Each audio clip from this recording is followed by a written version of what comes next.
पाकिस्तान के मायानाज स्नाइपर राजा ज़ीशान हैदर की हंगामा खेज दास्तान। वतन दुश्मनों से नबर्द आज़मा राजा ज़ीशान हैदर उर्फ SS और उसके जिगरी यार सरदार खान की मौत की आंखों में आंखें डालकर अपने वतन की बका के लिए जिद्दोजहद। कदम कदम पर सनसनी और असरार के रंग लिए ऐसे वाक़यात कि सुनने वालों के सांस थम जाएं। स्नाइपर और स्पॉटर के बाद हाजिर खिदमत है इसी सिलसिले की नई कड़ी, स्नाइपर का तीसरा हिस्सा शूटर। आपके लिए पेश खिदमत हैं नए हंगामे, पुरानी दुश्मनियाँ, एडवेंचर, एक्शन और वतन के लिए जान कुर्बान करने का अज़्म रखने वाले सरफरोशों की दास्तान। रियाज आकिब कोहलर के कलम से निकला एक लाजवाल किरदार।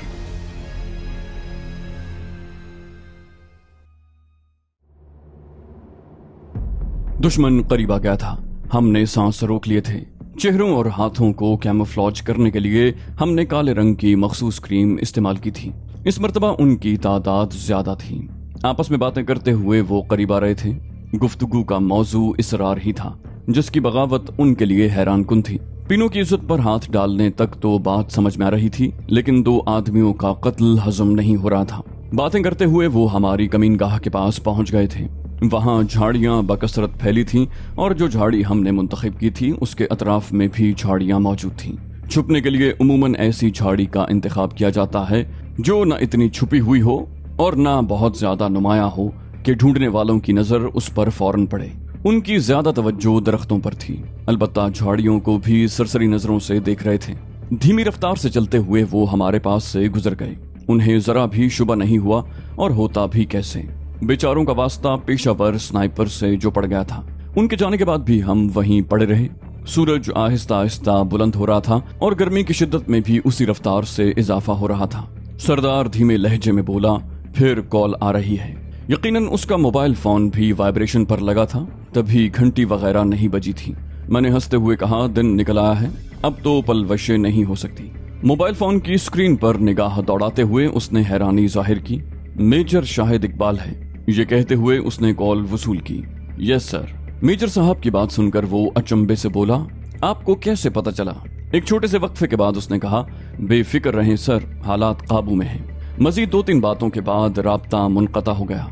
सरदार मेजर शाहिद से होने वाली गुफ्तगू बताने लगा, जिसमें काम की बात मुझे यही लगी कि डाकुओं में हमारे 1-2 हमदर्द मौजूद थे।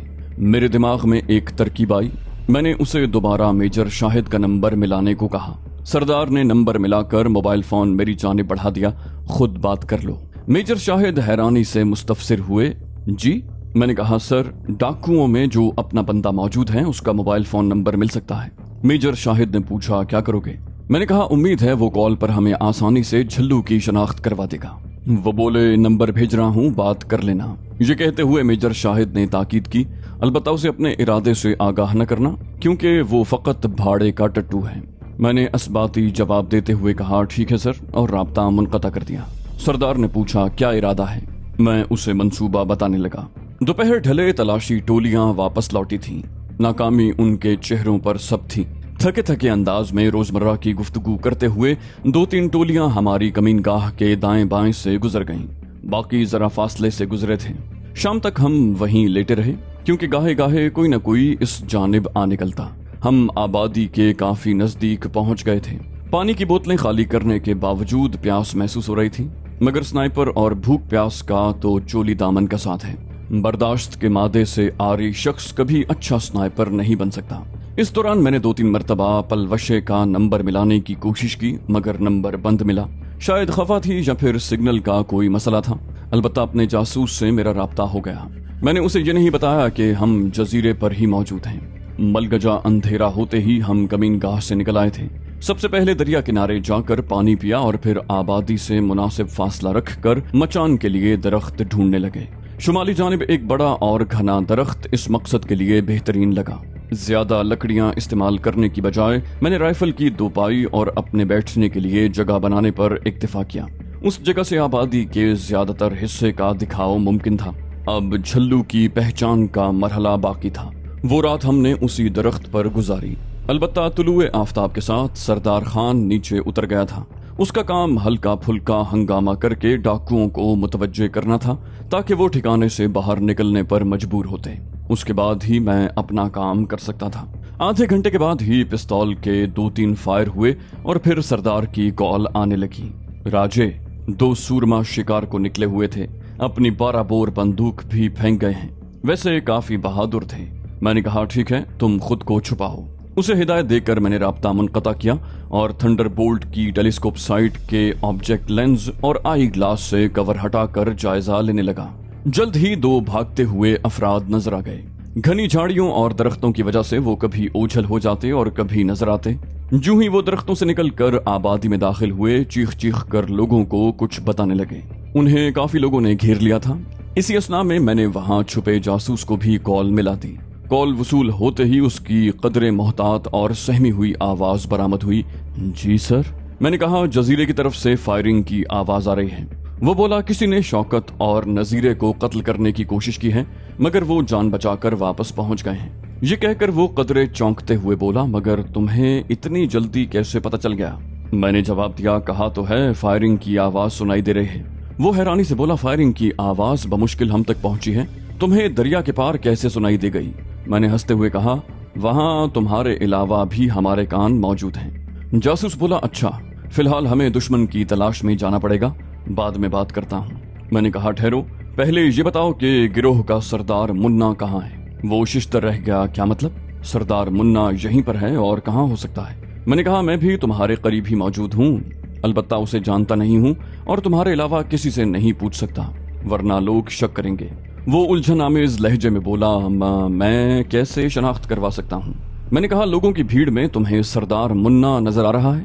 وہ دبے لہجے میں بولا کیوں نہیں، سامنے ہی کھڑا ہے، اجرک لپیٹی ہوئی ہے اور سر پر سندھی ٹوپی رکھی ہے۔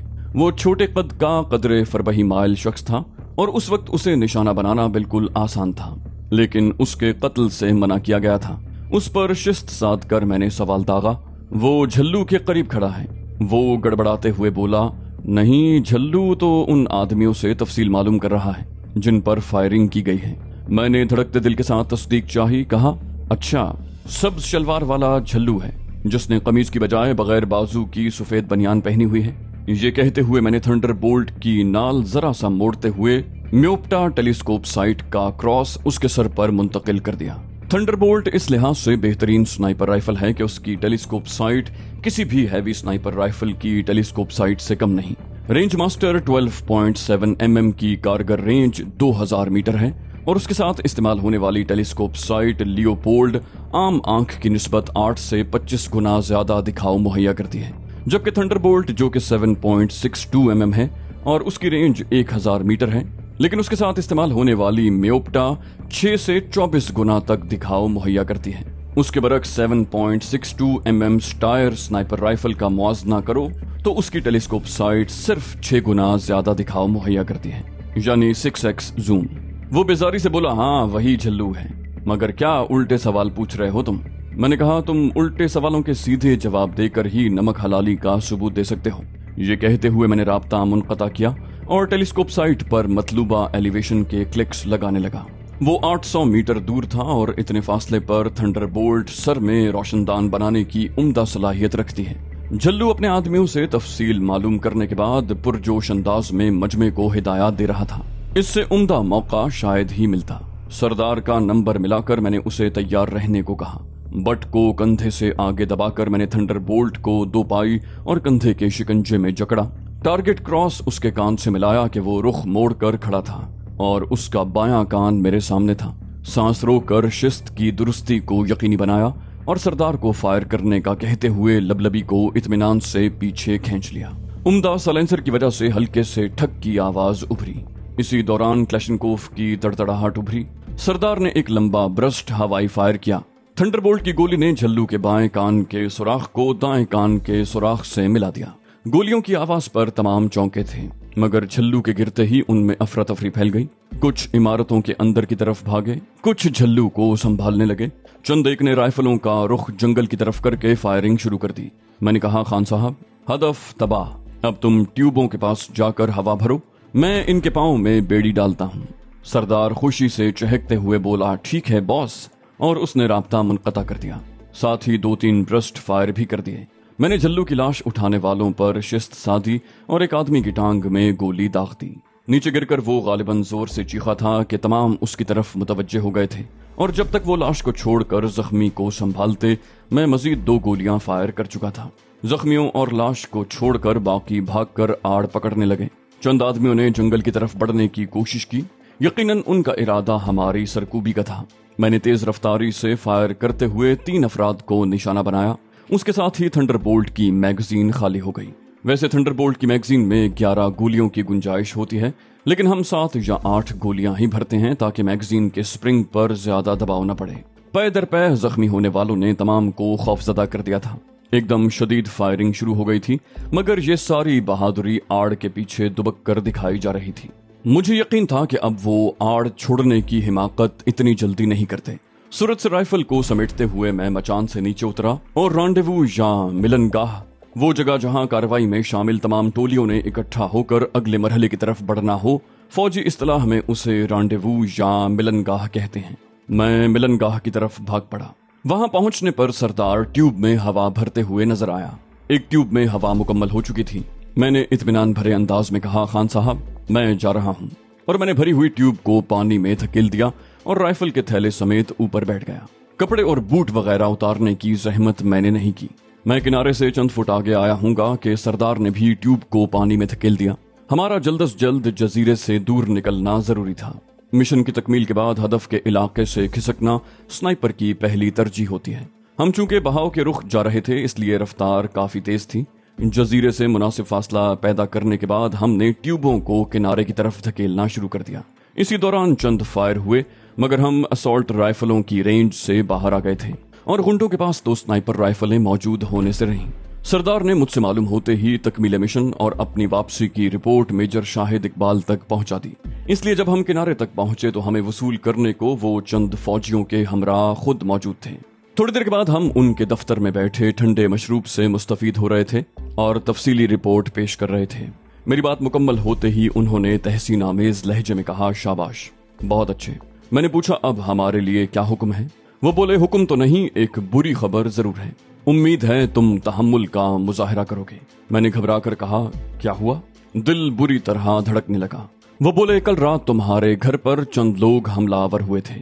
मैं उछल कर खड़ा हो गया, क्या? मुझे फौरन क्यों नहीं बताया गया? मिशन की तकमील तो सरदार खान भी कर सकता था सर। मेजर शाहिद इकबाल खफगी से बोले, पूरी बात तो सुन लो यार। बमुश्किल खुद पर काबू पाते हुए मैं उनकी तरफ मुतवज्जे हुआ, वरना उन लम्हात में सोचने समझने की सलाहियतें न होने के बराबर बाकी रह जाती हैं। मेजर शाहिद ने तफसील का आगाज खैरियत के जिक्र से किया। बोले, तुम्हारे घर वाले बिल्कुल ठीक ठाक हैं। गुज़श्ता रात चंद आदमी दीवार फलांग कर तुम्हारे घर दाखिल हुए, मगर तुम्हारी पठान बीवी की वजह से अपने मकसद में कामयाब न हो सके और 2 लाशें छोड़कर फरार हुए। तुम्हारी बीवी ने पहले तुमसे राब्ते की कोशिश की, फिर सरदार खान का नंबर मिलाया और नाकाम होने पर फौरन तसव्वुर साहब के नंबर पर इत्तला दी कि गालिबन तुमने उसे यही हिदायत दी थी। उस बात में सर हिलाते हुए मैंने बेसब्री से पूछा, फिर? बोले, तसव्वुर साहब ने उन्हें तुमसे राब्ते से मना करके किसी खुफिया जगह मुंतकिल कर दिया है। मैंने अंदाजा जाहिर करते हुए कहा, और नंबर बंद रखने की हिदायत भी कर दी है। वो बोले, लाजमी बात है। दरअसल मिशन पर ऐसी इत्तला कोई अच्छा असर नहीं डालती, और फिर तुम्हारे घर वाले बखैरियत हैं। खुदा न खास्ता कोई ऐसा हादसा नहीं हुआ कि तुम्हें बुलाने की जरूरत पड़ती। गहरा सांस लेने के लिए उन्होंने हल्का सा तवक्कुफ किया और फिर मुतबस्सम हुए।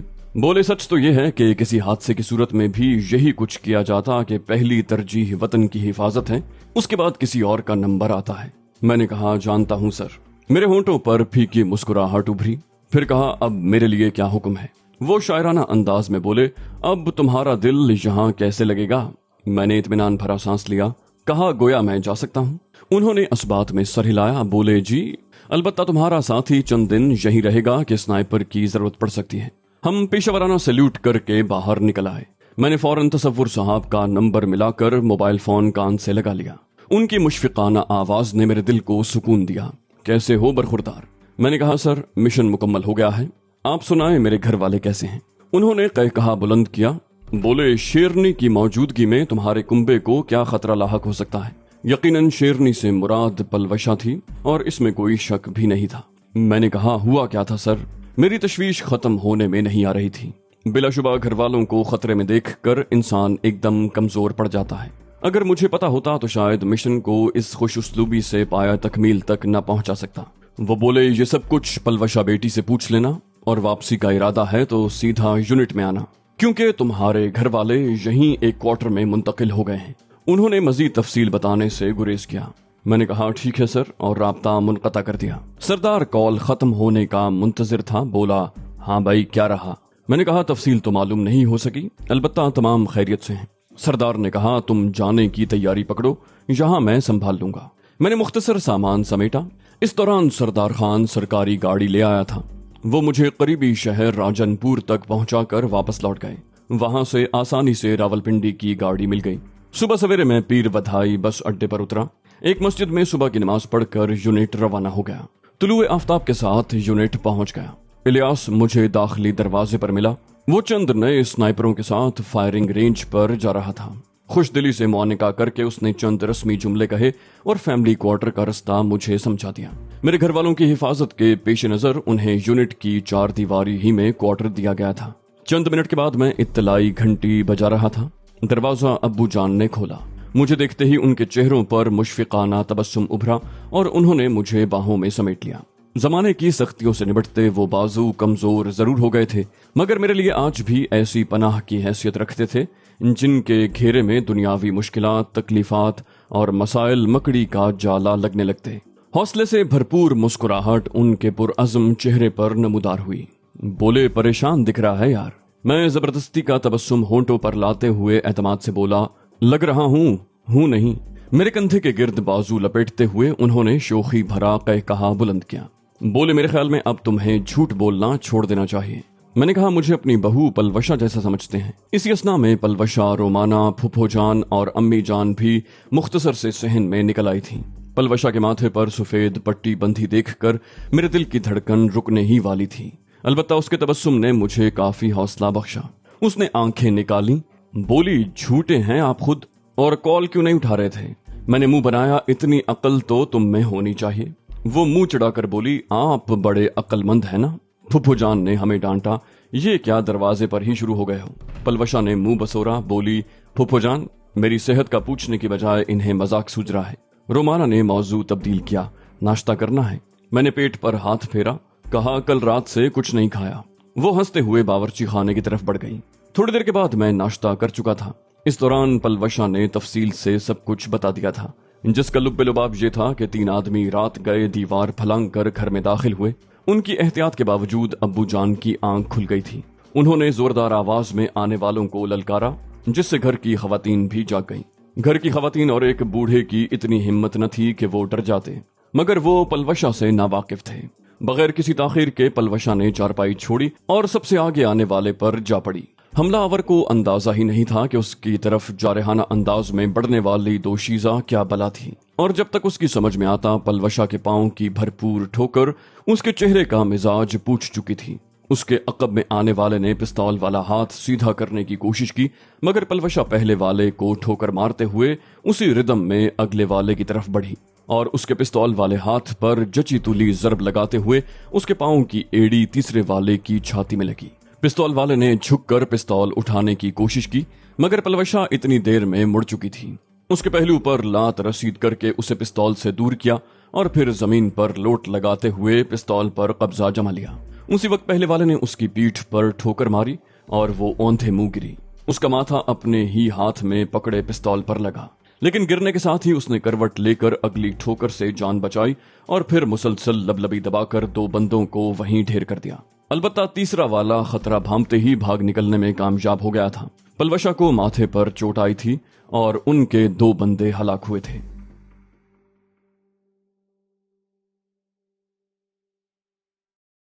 तो दोस्तों, ये थी हमारी आज की एपिसोड। उम्मीद करते हैं आपको हमारी कहानी पसंद आई होगी। जाने से पहले इस वीडियो को लाइक कीजिए और शेयर करना मत भूलिए। कमेंट करके हमें बताइए कि आपको हमारी वीडियो कैसी लगी, और अगर अभी तक आपने इस चैनल को सब्सक्राइब नहीं किया तो इसे सब्सक्राइब कीजिए और बेल आइकन दबाकर ऑल नोटिफिकेशंस ऑन कर लीजिए।